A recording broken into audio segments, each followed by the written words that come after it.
बिस्मिल्लाहिर्रहमानिर्रहीम। In the name of Allah, the Beneficent, the Merciful. अस्सलाम वालेकुम एवरीवन, कैसे हैं सब?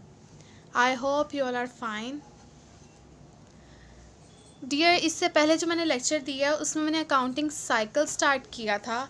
अकाउंटिंग साइकिल का थोड़ा सा मैंने आपको इंट्रोडक्शन दिया था, उसे समराइज़ करके बताया था कि अकाउंटिंग साइकिल ट्रांजैक्शन से स्टार्ट होती है, देन उसके बाद हम जनरल अकाउंट बनाते हैं, फिर ledger account, then trial balance prepare किया जाता है and at the end of the year हम फाइनल अकाउंट प्रिपेयर करते हैं। Got it. लेकिन उसके साथ ही मैंने आपको ट्रांजैक्शन डिटेल से बताई थी कि ट्रांजैक्शन कैसे और कौन कौन सी होती हैं। ठीक है, ट्रांजैक्शन की टाइप्स मैंने आपको बताई थी, उनको डिटेल में थोड़ा सा समझाया था मैंने आपको। नाउ मैं आपको अकाउंटिंग साइकिल का दूसरा प्रोसेस बताने लगी हूँ, जर्नल अकाउंट। अगर देखा जाए डियर तो स्टार्टिंग जो मेन प्रोसेस है ना वो जर्नल ही है। ट्रांजैक्शन तो एक डीलिंग है ना, ट्रांजैक्शन एक डीलिंग है, लेकिन जो अकाउंटिंग साइकिल का स्टार्टिंग मेन प्रोसेस है वो जर्नल अकाउंट है। क्योंकि अगर जर्नल अकाउंट में कोई मिस्टेक हो जाए, कोई एरर हो जाए, तो final account eight the end of the year वो करेक्ट नहीं बनेगा, हमारी बैलेंस शीट इक्वल नहीं आती। तो जो बेस है ना अकाउंटिंग साइकिल की, अकाउंटिंग प्रोसेस की, वो जर्नल पे है। ठीक है, तो देखते हैं, बताते हैं। एक डेफिनेशन है मेरे पास एक छोटी सी जर्नल की, देखते हैं उसमें क्या लिखा हुआ है। A book of original entry to record different business transactions.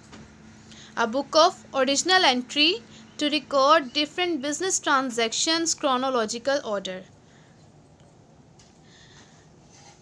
Transactions को एज इट इज़ जर्नल में, बुक ऑफ जर्नल में ट्रांजैक्शंस को as it is book of journal में रिकॉर्ड करना। और ट्रांजैक्शंस कौन सी? हमने अगर किसी को उधार दिया, ये वाली ट्रांजैक्शंस की हम बात नहीं कर रहे, हमने बिज़नेस ट्रांजैक्शंस की बात करनी है। अगर हमारा बिज़नेस किसी को उधार पे चीज़ें सेल करता है, या हम किसी से उधार पे चीज़ें परचेज़ करते हैं, तो ये बिज़नेस ट्रांजैक्शंस में जाएगा। अगर हमारे यहाँ कोई डेटर है, या हम किसी के क्रेडिटर हैं, या हम डेटर हैं, कोई हमारा क्रेडिटर है, ये बिज़नेस ट्रांजैक्शंस होंगी। तो ट्रांजैक्शंस को as it is book of journal में रिकॉर्ड करना, वो भी कैसे रिकॉर्ड करना? According to date, chronological order के तहत अकॉर्डिंग टू डेट रिकॉर्ड करना जर्नल अकाउंट होता है। ठीक है, a book of original entry to record different business transactions, chronological order means according to date. Transactions को हमने एज इट इज़ बुक में रिकॉर्ड कर लिया। और ट्रांजैक्शंस कौन सी? हमने जो बिजनेस से रिलेट हों, ठीक है। जर्नल अकाउंट के अदर नेम्स भी हैं, इसे बुक ऑफ प्राइम एंट्री भी कहा जाता है, बुक ऑफ फर्स्ट एंट्री कहा जाता है, book of prime re entry कहा जाता है, बुक ऑफ प्रिलिमिनरी एंट्री कहा जाता है। ठीक है, ये जर्नल की एक डेफिनेशन थी। हमारे पास है जर्नल का एक फॉर्मेट है। डियर, जर्नल का जो फॉर्मेट है ना, इसमें 5 कॉलम्स होते हैं। इसमें कितने कॉलम्स होते हैं? 5 कॉलम्स होते हैं। सबसे पहला कॉलम होता है डेट का। डेफिनेशन में आपको बताया गया chronological order, according to date हमने हर ट्रांजैक्शन को रिकॉर्ड करना है बुक में। तो अगर अकॉर्डिंग टू डेट करना, तो इसमें फर्स्ट कॉलम क्या है? डेट का। दूसरा कॉलम है पर्टिकुलर, मतलब डिटेल, इसे डिटेल भी कहा जाता है। मतलब हम पर्टिकुलर भी लिख सकते हैं, इसमें हम डिटेल भी लिख सकते हैं, दोनों नेम्स लिख सकते हैं। ठीक है, इसमें ट्रांजैक्शन को रिकॉर्ड किया जाता है, इसमें डेट लिखी जाती है, इसमें ट्रांजैक्शन को रिकॉर्ड किया जाता है। ठीक है, इसमें उसकी डेबिट अमाउंट लिखी जाती है और यहाँ पर उसकी क्रेडिट अमाउंट लिखी जाती है। 5 कॉलम्स है, डेट का, पर्टिकुलर का, लेजर फॉल्यू का, डेबिट अमाउंट और क्रेडिट अमाउंट। ठीक है, 5 कॉलम्स होते हैं जर्नल अकाउंट के, date, particular, ledger folio, debit amount, credit amount. Got it. ये था जर्नल की, मैंने छोटी सी भी डेफिनेशन बताई है। नेक्स्ट मैंने अभी फॉर्मेट उसका बताया कि फॉर्मेट में कितने कॉलम्स होते हैं। ठीक है, अब हम आगे चलते हैं rules for debit and credit, क्योंकि हमने डेबिट अमाउंट भी लिखनी है, हमने क्रेडिट अमाउंट भी लिखनी है जर्नल में, है ना। हमने डेबिट अमाउंट भी लिखनी है, हमने क्रेडिट अमाउंट भी लिखनी है। अब वो कैसे हम लिखेंगे, क्योंकि हमने तो ट्रांजैक्शंस को, बिजनेस ट्रांजैक्शंस को हमने तो जर्नल में रिकॉर्ड कर लिया, लेकिन हम डेबिट में कौन सी अमाउंट लिखेंगे, हम क्रेडिट में कौन सी अमाउंट लिखेंगे, अब हमने ये देखना है। और उसके लिए, उसे लिखने के लिए, अमाउंट्स को रिकॉर्ड करने के लिए हमें rules for debit and credit सीखने पड़ेंगे। क्योंकि हम बात कर रहे थे ट्रांजैक्शंस को रिकॉर्ड करने की, हम बात क्या कर रहे थे, ट्रांजैक्शंस को रिकॉर्ड करने के लिए। तो अब rules for debit and credit हमने देखना है। इसके लिए डियर, हमने अगर अकाउंटिंग करनी है, अकाउंटिंग बिजनेस से रिलेट है। अकाउंटिंग किससे रिलेट करती है, बिजनेस से रिलेट करती है। और बिजनेस में जो अकाउंट्स है ना, वो 5 अकाउंट्स होते हैं। बिजनेस में 5 अकाउंट्स होते हैं। पहला एसेट्स, एक्सपेंसेस, कैपिटल, लायबिलिटीज और income. Assets, expenses, capital, liabilities, income. अब एसेट्स क्या होते हैं?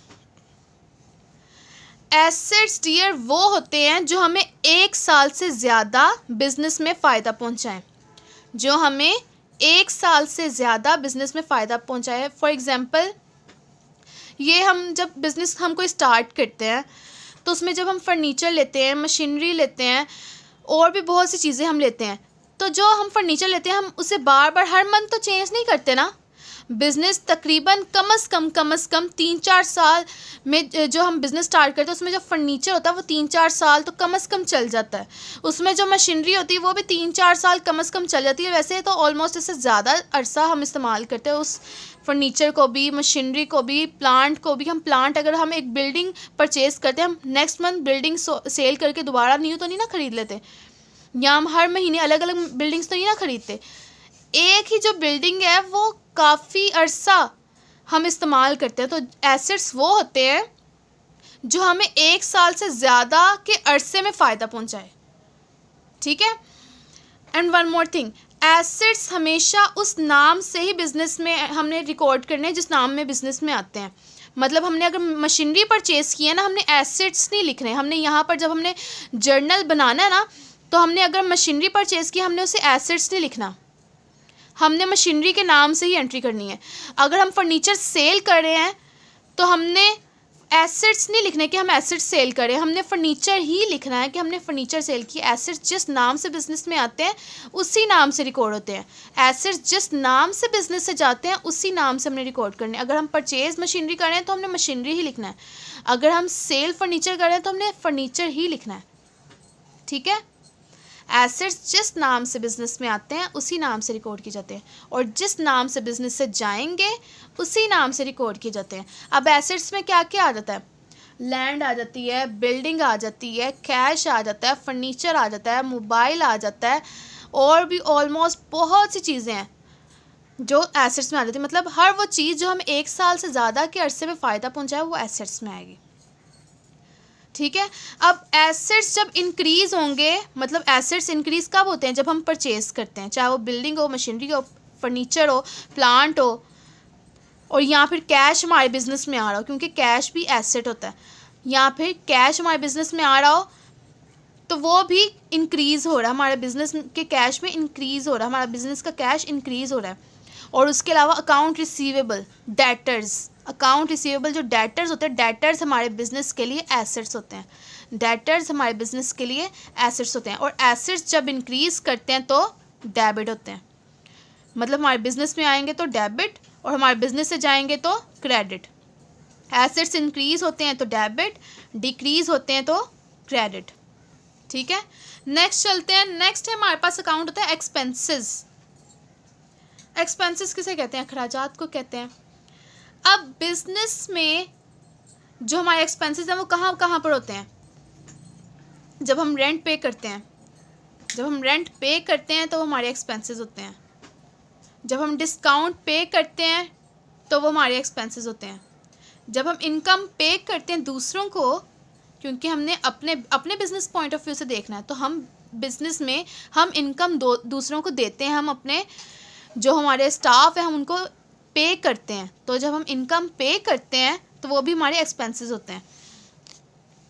एक्सपेंस, अब एसेट्स तो हमें 1 साल से ज़्यादा के अरसे में फ़ायदा पहुंचाते हैं, एसेट्स हमें 1 साल से ज़्यादा के अरसे में फ़ायदा पहुंचाते हैं, लेकिन जो एक्सपेंसेस होते हैं वो हम रोज़ रोज़ करते हैं। जैसे अगर हम स्टेशनरी ख़रीदें स्टेशनरी, तो स्टेशनरी ऑलमोस्ट हमें 2 दिन बाद, हर वीक हमें ख़रीदनी पड़ती है।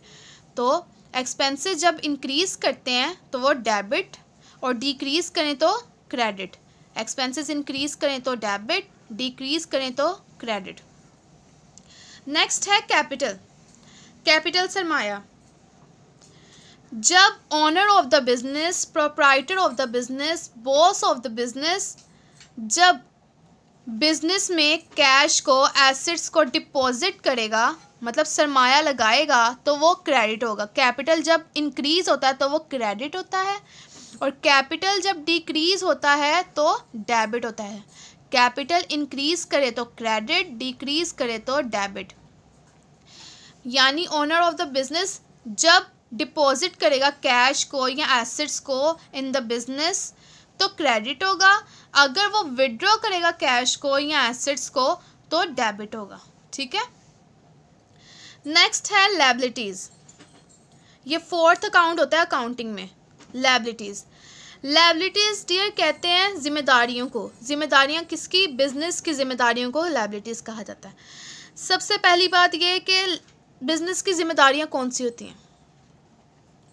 मैंने यहाँ पे बताया एसेट्स में, एक मैंने पॉइंट आपको बताया वो बहुत ज़्यादा मेन पॉइंट है, और कोशिश कीजिएगा कि इस पॉइंट को ना भूलिएगा। डेटर्स बिजनेस के लिए एसेट्स होते हैं।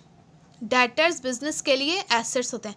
अगर डेटर्स एसेट्स होते हैं, क्योंकि हमने तो उनसे पैसे वसूल करने होते हैं, हमने पेमेंट रिसीव करनी है उनसे, हमने उनसे कैश रिसीव करना है इन द फ्यूचर, तो डेटर्स एसेट्स होंगे। क्योंकि मैंने कहा है कि एसेट्स में कैश भी आता है, तो कैश तो डेटर्स से हमने रिसीव करना होता है ना फ्यूचर में, तो इसलिए डेटर्स एसेट्स होते हैं। तो क्रेडिटर्स कौन होते हैं? जिनको हमने अदा करना होता है। और लायबिलिटीज़ किसे कहते हैं? जिम्मेदारी को। तो किसी को पैसे देना, किसी को पैसे अदा करना, पे करना, ये भी जिम्मेदारी होती है बिजनेस की। तो लायबिलिटीज़ में जो क्रेडिटर्स हैं, क्रेडिटर्स बिजनेस की लायबिलिटीज़ होती हैं। क्रेडिटर्स बिजनेस की लायबिलिटीज़ होती हैं। और लायबिलिटीज़ जब इंक्रीज़ करती हैं तो क्रेडिट, डिक्रीज़ करती हैं तो डेबिट। लायबिलिटीज़ इंक्रीज़ करती हैं तो क्रेडिट, डिक्रीज़ करती हैं तो डेबिट। ठीक है।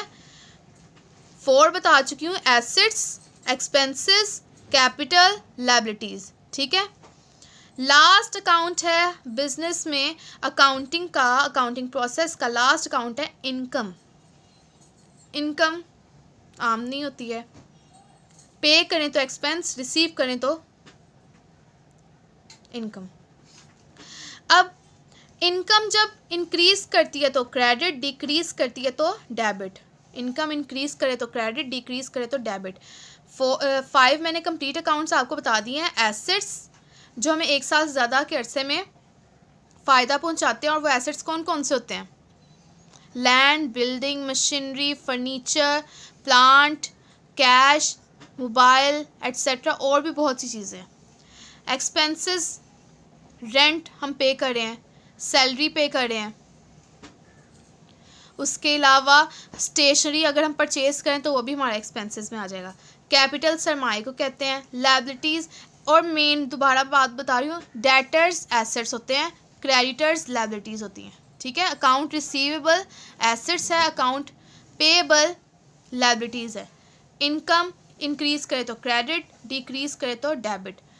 जर्नल की एक मैंने आपको डेफिनेशन बताई है। जर्नल के अदर नेम्स बताए हैं कि book of primary entry, book of first entry, book of primary entry, book of preliminary entry, ये जर्नल के अदर नेम्स हैं।